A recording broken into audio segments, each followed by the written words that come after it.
'అమరావతికి ఆహ్వానం' movie review. ఈ మూవీ యాహా! ఓటీటీ ప్లాట్‌ఫామ్‌లో స్ట్రీమింగ్ అవుతుంది. ఈ మూవీ గురించి సింపుల్‌గా చెప్పాల్సొస్తే, ఒక రొటీన్ హారర్ మూవీస్ తీసినట్టే ఈ మూవీని తీశారు.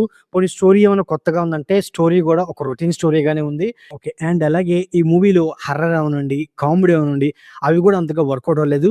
కొన్ని డ్రామా అండ్ అలాగే ఎమోషన్స్ వాటిని ఏమైనా వర్కౌట్ చేశారంటే, అవి గూడా అంతగా వర్కౌట్ అవ్వలేదు. ఈ మూవీలో మెయిన్‌గా ఏంటంటే, యాక్టర్స్ పర్ఫార్మెన్స్ ముఖ్యంగా 'ధన్య బాలకృష్ణన్', ఎస్తర్ వాళ్ళ పర్ఫార్మెన్స్ అనేది చాలా చాలా బాగుంది. ఆ క్యారెక్టర్‌ని ఇంకొంచెం బెటర్‌గా యూజ్ చేసుకుంటే ఇంకాస్త బాగుండేది.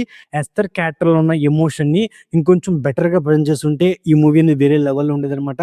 ఇంటర్వెల్‌లో వచ్చే ట్విస్ట్ అవనండి, క్లైమాక్స్ వచ్చే ట్విస్ట్ అవనండి. సో, ఆ ట్విస్టుల్ని మనం సింపుల్‌గా ప్రెడిక్ట్ చేయగలుగుతాం. సో, దానివల్ల మూవీలో మెయిన్‌గా స్క్రీన్ ప్లే అనేది అంత బలంగా ఉండదు. కొన్ని డైరెక్షన్ ఏమైనా బలంగా ఉందంటే, ఈ మూవీలో కొన్ని కొన్ని సీన్స్ చూస్తున్నంత సేపు ఏదో ఆర్టిఫిషియల్‌గా ఉన్న ఫీలింగే గాని, ఎక్కడ ఒక రియాలిటీ ఫీలింగ్ అనేది తీసుకురాలేకపోయారనమాట. అదే ఈ మూవీకి పెద్ద మిస్ అని చెప్పుకోవచ్చనమాట. ఇక ఈ మూవీ యొక్క సినిమాటోగ్రఫీ అండ్ అలాగే ప్రొడక్షన్ వాల్యూస్ ఈ మూవీకి కొంత పాజిటివ్స్ అని చెప్పుకోవచ్చనమాట. సో, ఓవరాల్‌గా ఇదండి 'అమరావతికి ఆహ్వానం' మూవీ రివ్యూ. నా రివ్యూకి నచ్చినట్లయితే వీడియోకి ఒక చిన్న లైక్, అలాగే మన ఛానెల్‌ని సబ్స్క్రైబ్ చేసుకోండి. ఓకే. Thank you all.